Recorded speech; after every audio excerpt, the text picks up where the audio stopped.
Watch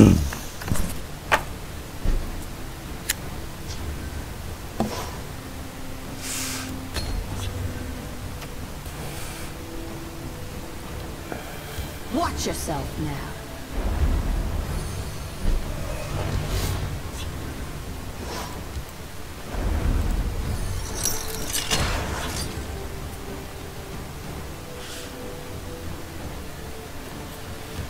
By the fires of oblivion.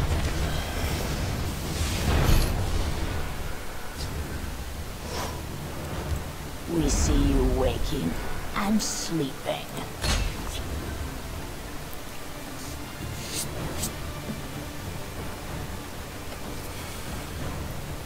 Out upon it!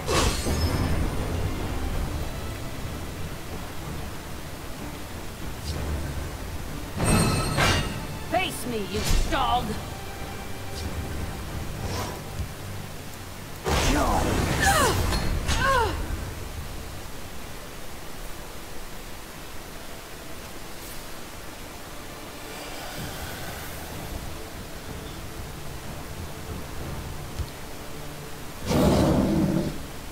I will have your head! Have you come to submit or come to die?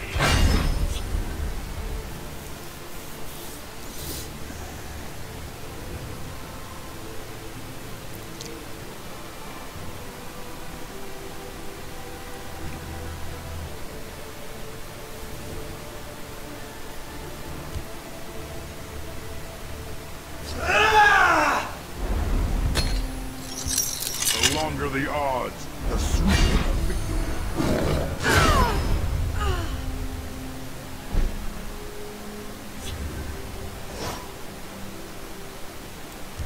Kneel before the sixth house.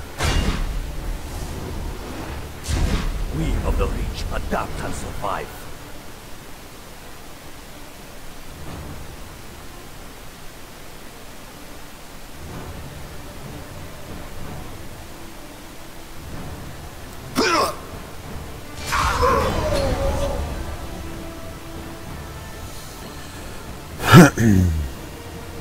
Make your peace.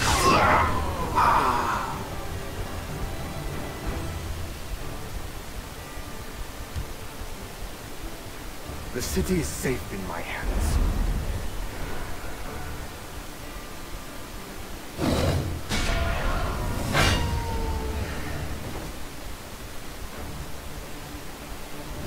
Face me, you dog!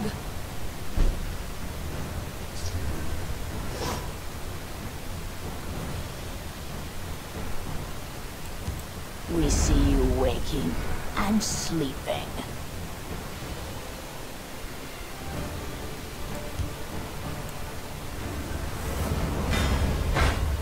For my kinsmen! We unleash the fury of House Donovan. Da-da-dee-da!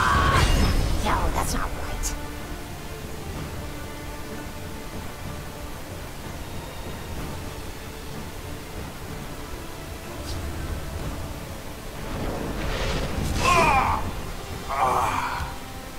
The city is safe in my hands. Your blood will spill!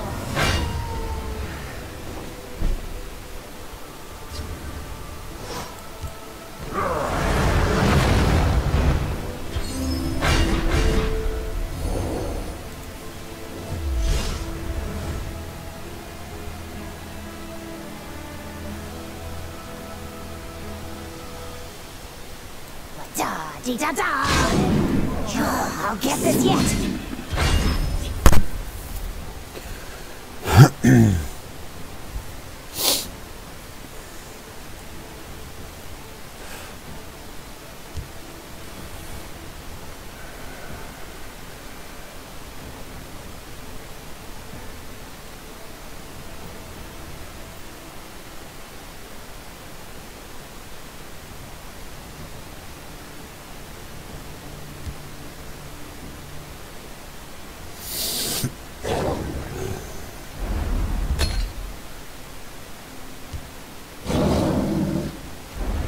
will have your head!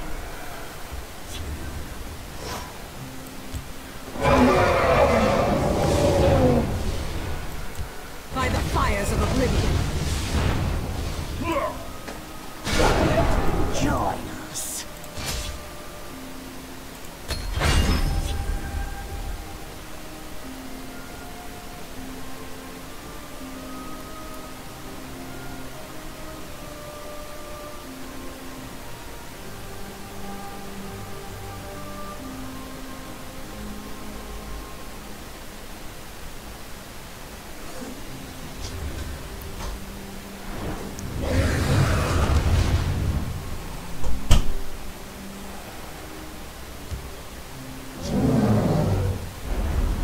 Your blood will spill!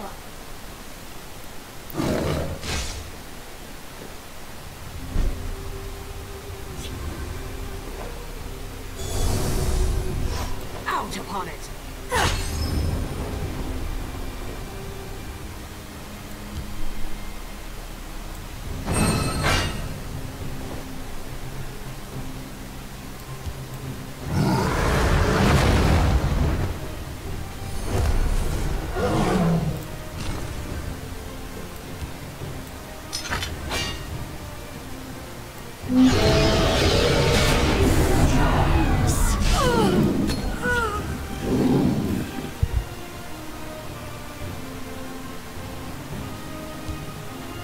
I keep a spare blade in my boot.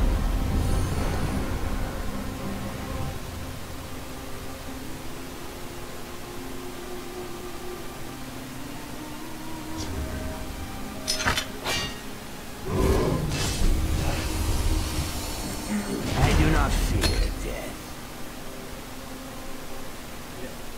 They call me the speed demon. You must be cleansed. Your blood will spill! Dang.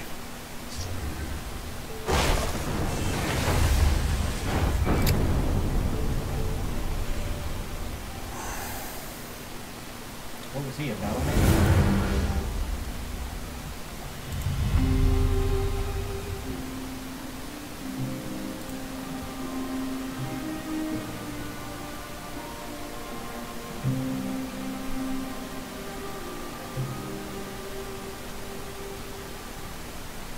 What's that?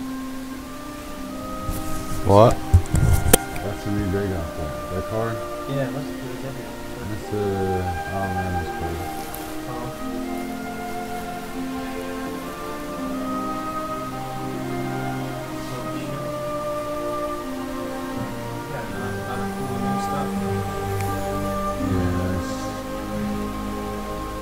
Trying to get some ideas from the new decks so I can build my own deck. How does Cloak and Dagger run? Sorry.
Alright, I'm ready.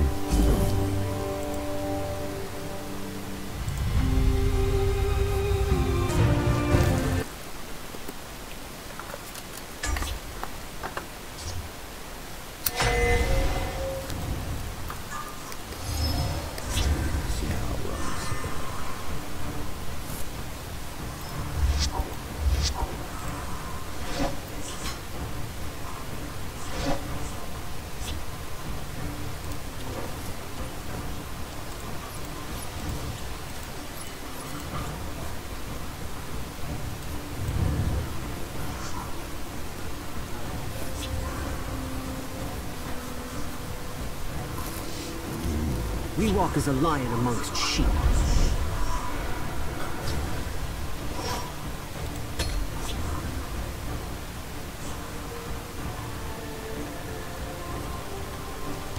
I'm not here to hurt you, but I'm not here to hurt you, but I will. Taste my steel.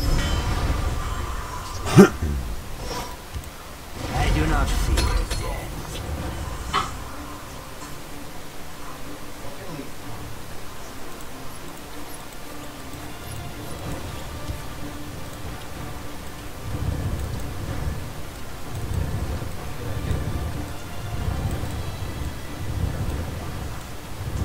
I know a shortcut. I'll clear it.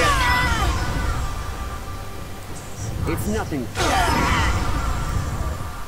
You left me no choice. You left me no choice.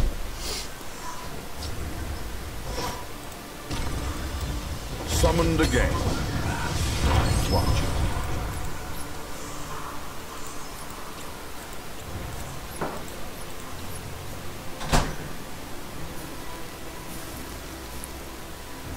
What the fuck is that? At the end of the turn, ask Bill to choose a card. When chooses a pawn, play a card. Chooses a pawn, draw a card.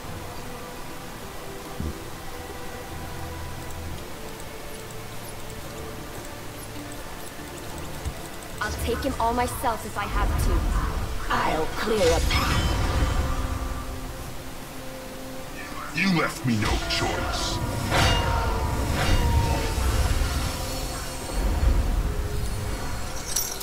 Oh, prophecy. Removal, shackle. Nice.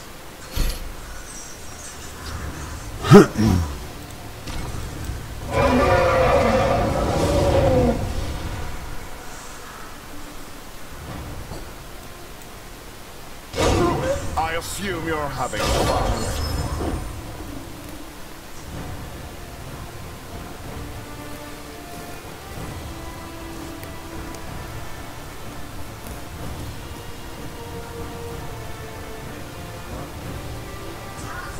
Talos Sky. Oh, nice. If we die together. The war claws and their blade. I'll clear a path.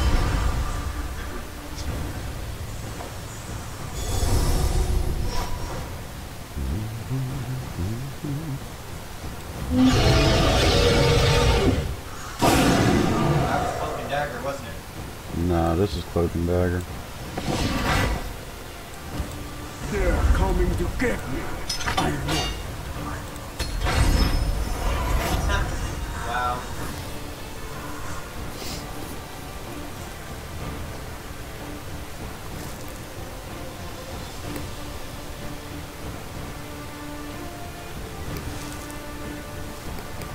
Damn. I don't have enough. Wait. Yeah. Barely.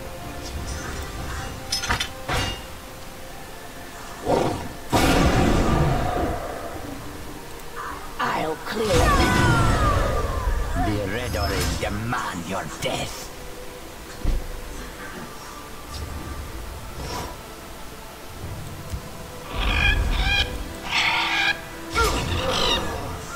I am invincible.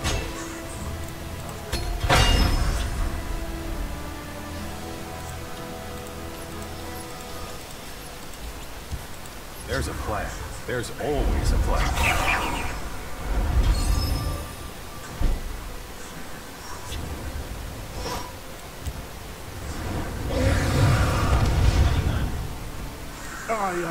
invincible.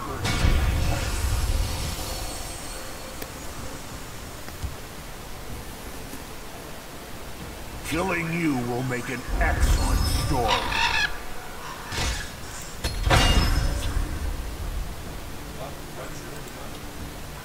It's the relentless madman. At the end of your turn, on top of Berserker gains 2/2. What the fuck? If you don't stop him, he keeps growing. We stand united. Here's enough food with me.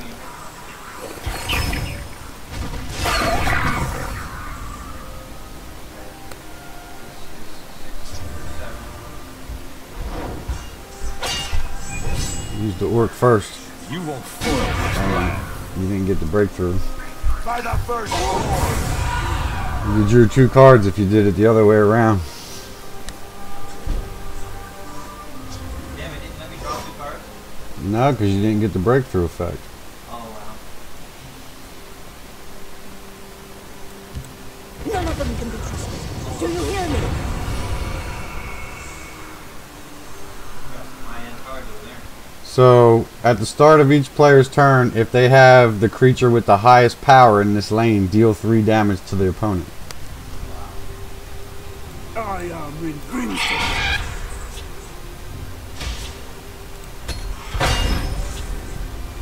That's why I love madness for you. Oh my god, this guy's unstoppable. That's what his name is. The Unstoppable Berserker. And he's a 3-cost card. You can put him in your orc deck. But he never lives that long. I've never seen him live this long. Orcs at the ready.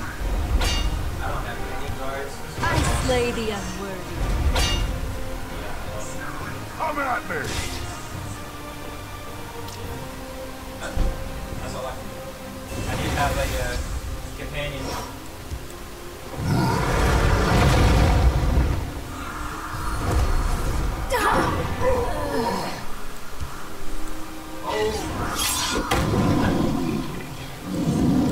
This might be handy.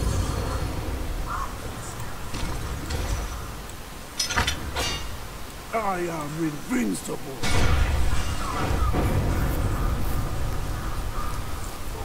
I need him. Some of these, yeah. I've been checking out some of the Isle of Madness stuff just to check it out. So I put my own twist on this deck here. It's alright. I got the stone tooth necklace in there. It's an item. It gives a creature 1/1 and drain this turn. So you can give a creature drain this turn. So if I put it on one of them big boys, see they're not running that in this deck here. I put finish off in there. I ain't running finish off. Finish off comes in here. I want to get another stone tooth necklace in there, but I'm not sure. I've already got 18 2-drops. Dawn Fang. What's Dawn Fang? Dawn Fang is at the end of your turn. If Dawn Fang is in your hand, it changes into Dust Fang, so it switches back and forth from Dawn Fang and Dust Fang. Dust Fang gives you 3 attack. If you slay somebody, either way, if it's you either get 3 defense or 3 attack, depending on if it's Dawn Fang or Dust Fang. Dawn Fang gives you 3 health. Dust Fang gives you 3 attack. But either way it is, if you slay somebody with it on them, you get 5 health. Damn, that's fucking awesome. And then you got the Fork of Horripilation. So it gives your creature -2 attack. But if you slay somebody with it, you draw 3 cards. So you put it on a big creature, like this guy, he can afford -2 attack. And then you kill somebody with him, and you draw 3 cards. And then you got the Doom Fang Ally, which gains keywords, but it has to, if the top card of your deck is, which it didn't do nothing the last time I played it in a match. Want to run it back? It just didn't do anything.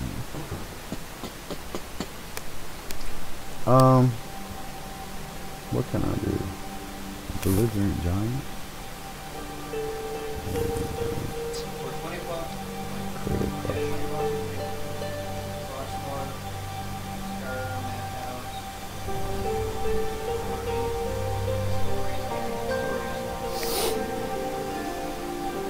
Unstoppable Madman, you seen him?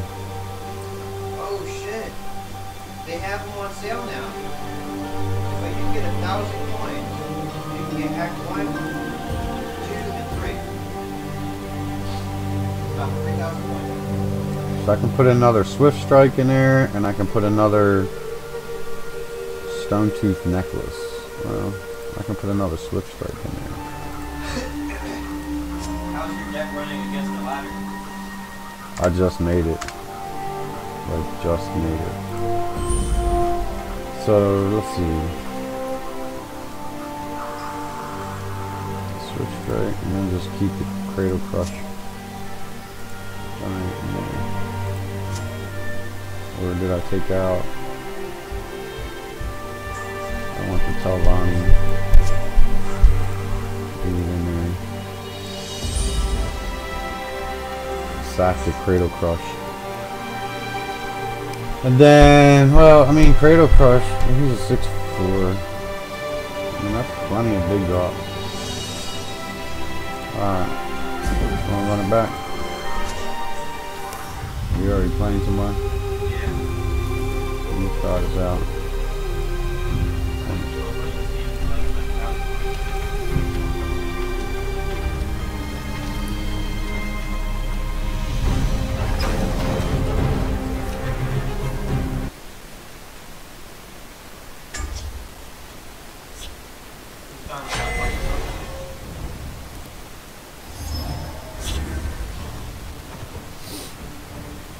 Yeah, however you ever see that, I drew 3 cliff racers on the mulligan. Wow. All 3 cliff racers. Is that fucking retarded or what?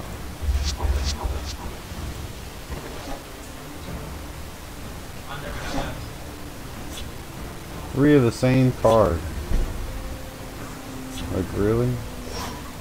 And then I'm drawing my deck backwards now. My arcade spear. This day will be mine. Okay. Well, looks like we're gonna have to struggle for this one. Confound you! They've no move we can't anticipate. Yeah.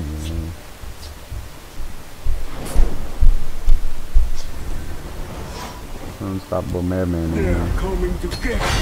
See if he stops it.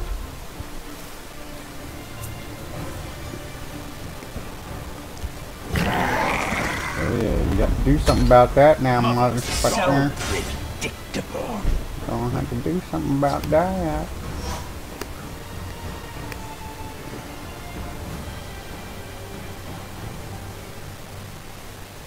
Four, 5. That's a 4. It'll be a 4/4. So I can just.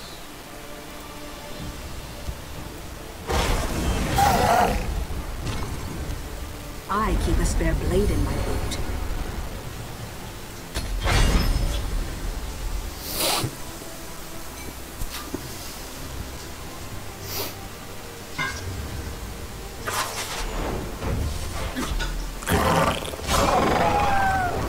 At the ready.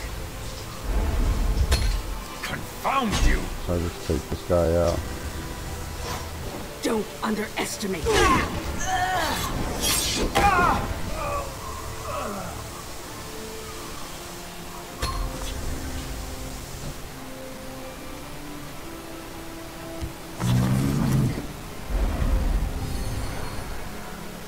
He's a camel junkie.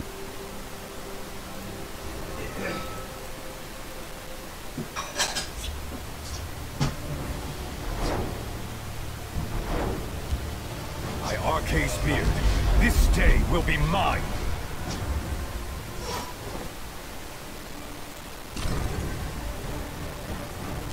We see you waking and sleeping.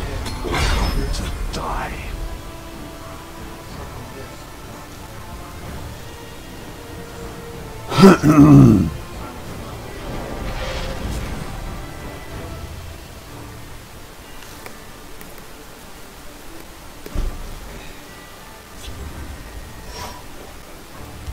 Perhaps we can help one another.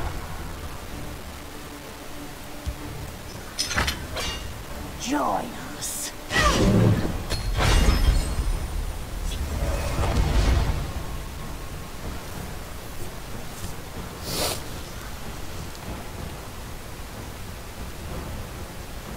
Surprised he didn't throw So arrows in there.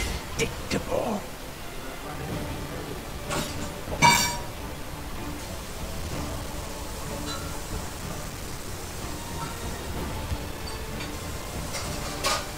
At the ready.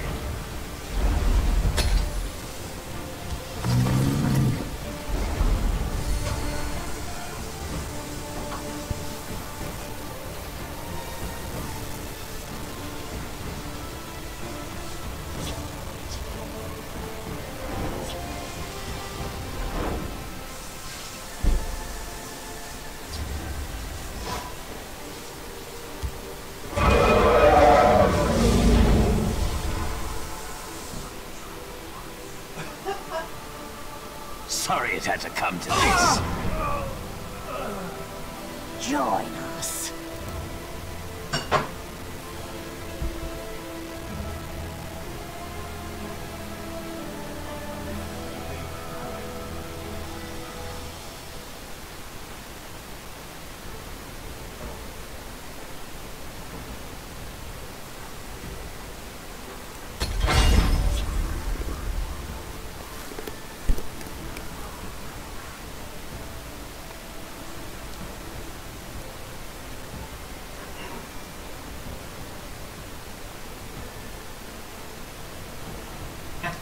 Look at this.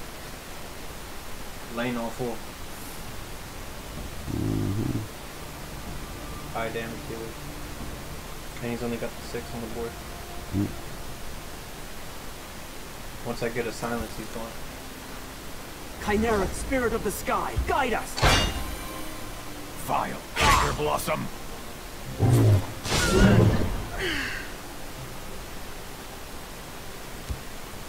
They've no move we can't anticipate.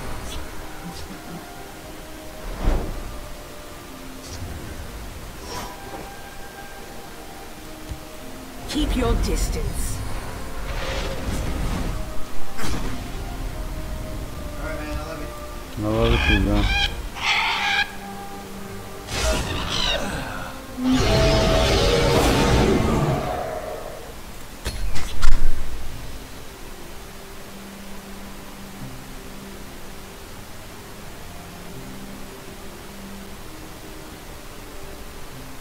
Chimeric spirit of the sky, guide us! So predictable.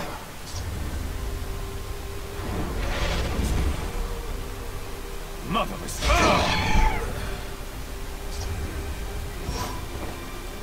Summoned again. Watch you. The day is mine.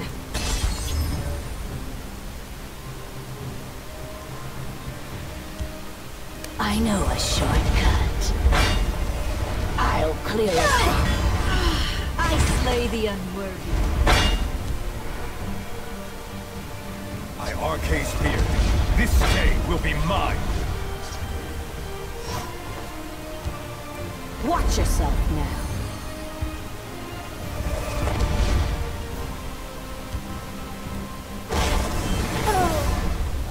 I assume you're having fun.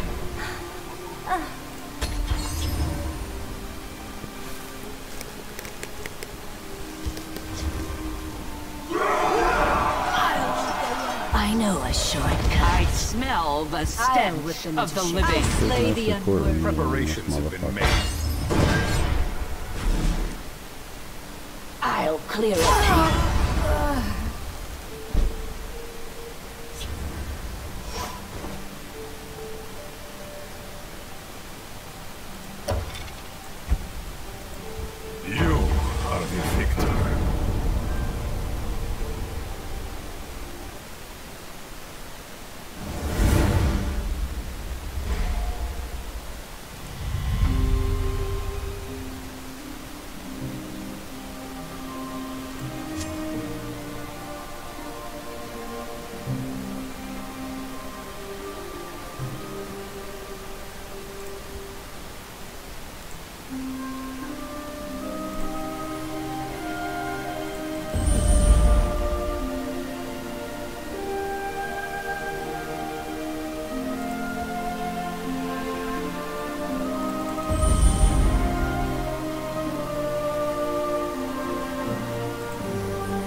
for this video, I'm going to be doing a deck spotlight on Mid Daggett.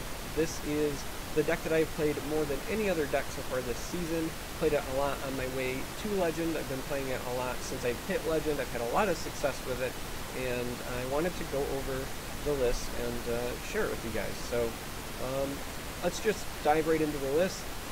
As we can see, there's not necessarily the best curve here.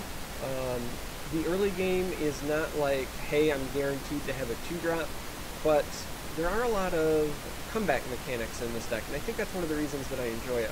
This is not your traditional, like, I have to play on curve mid-range deck, and if I miss, I'm just auto-losing. That being said, you want to play on curve. It's better if you play on curve. Do not misunderstand me. You want to aim for those early game drops when you're mulliganing, but if you don't get them, you're not out of the game, and I think that's just what I really like about this deck so far. So, we run, for 1-drops, Crown Quartermaster.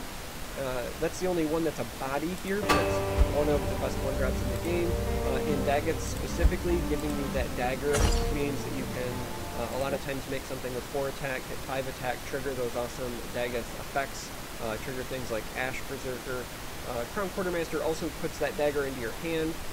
That matters for things like Corner Club Gambler, which we'll cover in a little bit. So, yeah, Quartermaster. Outside of that, we also run Firebolts. This is strictly for Goblin Skulk. I hate Goblin Skulk. Goblin Skulk can die in a fire. Yeah.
Fire Bolt, so I do run it. Rapid Shot here. This is a fantastic cycle card. It's also a nice pitch card, again, for your Corner Club Gambler. Rapid Shot also helps set up board wipes when you're trying to play with Steven Pyromancer or with Cradle Crush Giant. So that's another reason that it's in here. Shadow Shift, fantastic utility card. It also cycles. Moving creatures around is, I think, oftentimes underestimated, underlooked. In a deck like this, where you've got drain creatures you want to keep alive, in a deck like this where you've got ward creatures you want to take advantage of, you get a lot of value out of it. And it combines really well with another card that I'll get to in a minute, and that's Satanine Courier. So that's it for our 1-drops. Now we're going to go to the 2-drops. Deck does run Awakened Dreamer. This is one of those Dagoth effects. So if you have something with 5 or more power, it starts getting bigger. A 2-3 for 2 is entirely fine, but a 3-4 for 2 is fantastic. So it's just kind of like an auto-include in my opinion. Mournhold Trader, one of the better 2-drops in the game. The drawback here is pretty well negated because we have Firebolts and Rapid Shots and Skavens and all sorts of things. So you don't really have to worry about that, but 4-4 stat line is great. Alright, my list runs Satanine. Now, this has kind of become a pet card of mine. I'm jamming it into as many decks as I can because it's amazing how much better Steel Sword gets when you just put a 0-1 body on it. I didn't play a whole lot of Steel Sword, and I still don't, because by itself it's a fine aggressive card, but it's whatever. But giving it the 0-1 body means if I have nothing else going on for me, I can play this as a proactive 2-drop. Is that ideal? Probably not. You'd rather have something like Mournhold Trader or Awakened Dreamer. But if you have nothing else going on, being able to just slap down a 3-1 is oftentimes helpful. Now, the Steel Sword portion, however, is fantastic when you have cards like Awakened Dreamer. There's nothing like ringing out an Awakened Dreamer and then on the next turn playing a Courier, swinging for 5, and then letting that thing grow to a 6-4. It just feels really good inside. Also, looking a little bit ahead, this deck does run Ward Crafter. Being able to slap the Steel Sword on a warded creature, whether it's Ward Crafter, whether that's Daggerfall Mage, later on obviously we run Dagger. That is huge. It's so huge to get that much extra value out of your ward creatures. This deck runs a lot of Drain. Getting 3 extra health off of a Drain, it makes me feel so good when I can slap this thing on a Hand of Dagoth, a Queen of Baronzia, you name it. Satanine, I love it in this deck. You'll see later on I run Merrick. It sounds silly, but the 0-1 body picking up a free item from a Merrick has won me, I think, 2 games so far this season. The 0-1 body being left behind means you can attach a tome from your Daggerfall to it. Even if you just need like 1 damage and you slap on one of those daggers from your Crown Quartermaster, there's a lot going on in what should be a very simple card. I love Satanine. It's kind of my pet thing. Yeah. Deck runs Shrieking Harpy because it's fantastic prophecy. It's a great tempo card. Just one of those cards that you want to run if you're running Intelligence. Ward Crafter, again, fantastic blue card. Good proactive drop. Good card for protecting your drain creatures, your big bodies. Great card for rewarding Daggerfall. Enough said. Brotherhood Slayer. So we're on to the 3-drops. This is here because it's prophecy. This is here because it's green, and that's going to help out with some of our color balancing for our Dagoth Oathman. If I come down here and I mouse over this, you'll see green is our smallest color in terms of representation. So Brotherhood Slayer is to this deck it's just what it needs. Sorry, I'm trailing off there for a moment. It helps with representation. Prophecy is also pretty welcome. The Slay effect is nice if you're trying to ramp up into some of your better late game threats. So yeah, we like everything about that. Corner Club Gambler. Fantastic draw engine. Even better if played off as a ring. And we've got a lot of stuff we can pitch to this card, so it's pretty easily negating its own drawback. Again, we've got Crown Quartermaster. Sometimes Rapid Shot, Firebolt, those are dead cards, you can pitch those. Yeah, there's, Tome isn't like great, you'd like to use your Tome, but if you get a Tome from Daggerfall and you really need something to pitch, sometimes that helps. In other matchups, Skaven Pyromancer is dead, so you can pitch that. This deck is pretty flexible, and so knowing what your matchups are and what's good in them and what's bad in them can really help negate the drawback of Gambler. Daggerfall Mage, it's been good since the game was released. Nothing really changes here. Dagoth Oathman. The best advice I can give about this is that you don't have to wait until it's a 5/5. A 4/4 for 3 is still pretty damn good, and if you really need to play something on curve, a 3/3 for 3 is not the end of the world.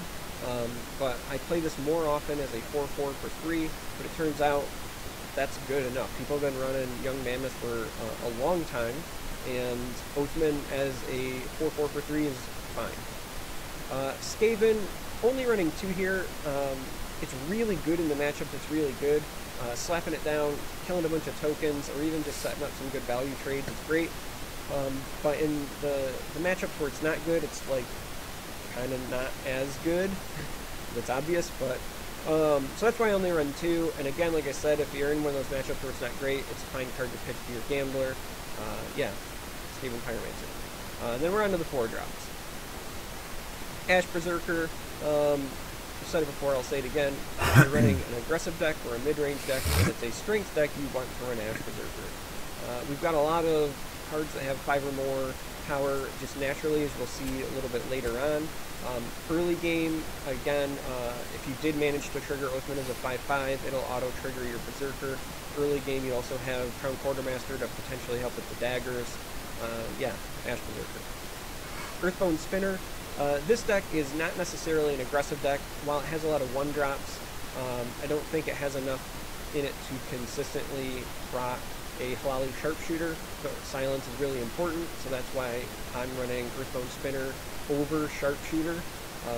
If you have a preference, that's fine, but that's just the reason I'm doing Spinner. Lightning Bolt, because it's reach, prophecy, removal, you name it. That's pretty straightforward. Queen. Great card, also provides drain.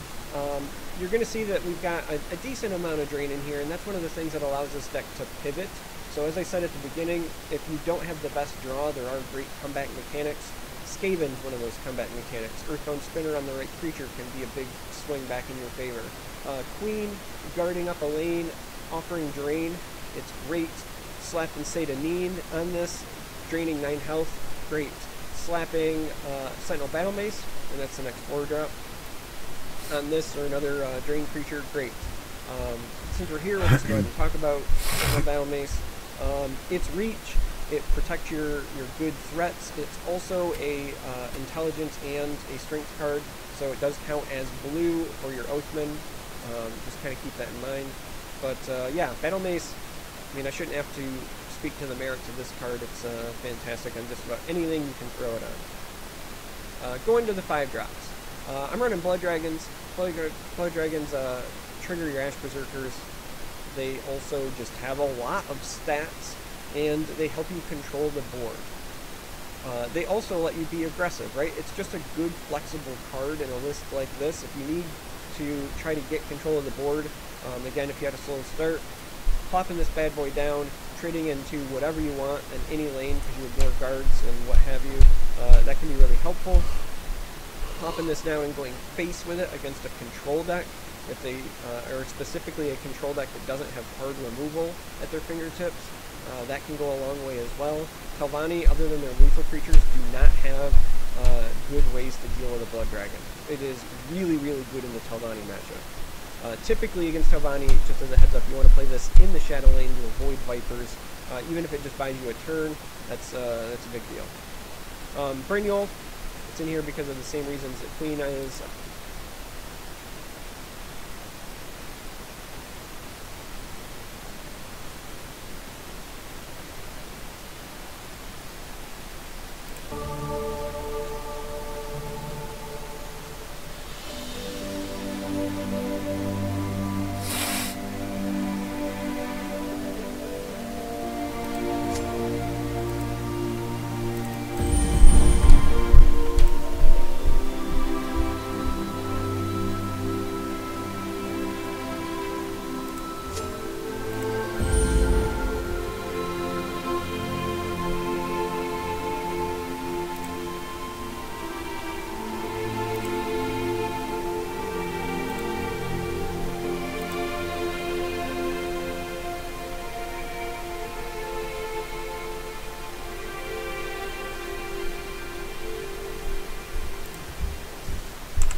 It's just a great card. The drain helps.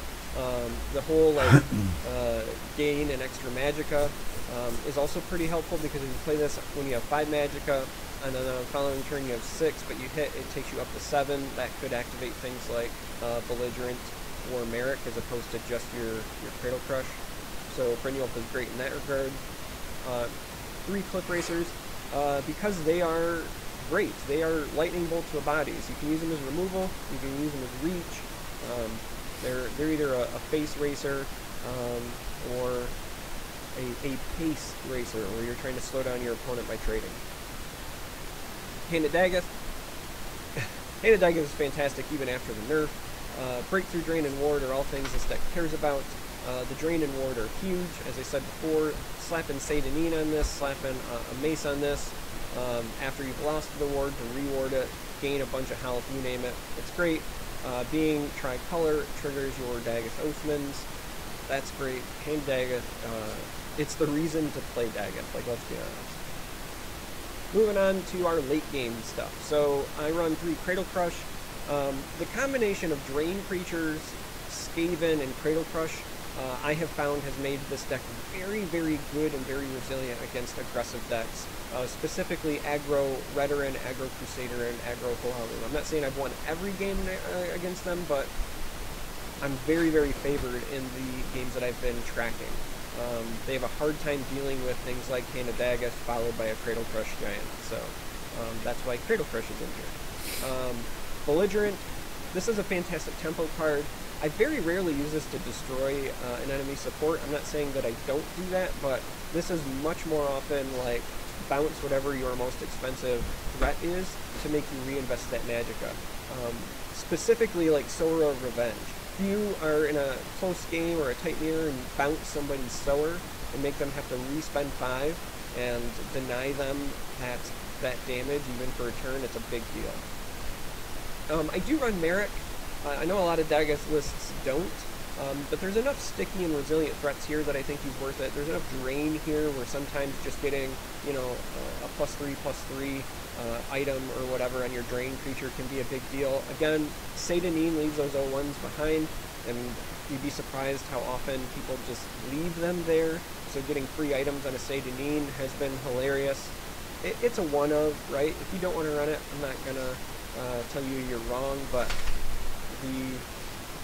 the fun that this card has afforded me for just 1 slot has been worth it.